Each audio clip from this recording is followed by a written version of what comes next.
ऐकून घेतो.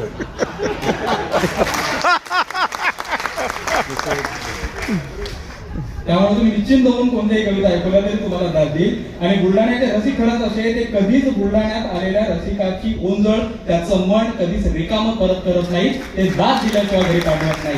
ही जाणीव आम्हाला आहे. हा शब्द मी तुम्हाला यांच्या वतीने लिहितो की शक्य मला जे होते ते सारेच बहाणे झाले. शक्य मला जे होते ते सारेच बहाणे झाले. तुझ्याच साठी दारावरती येणे जाणे झाले.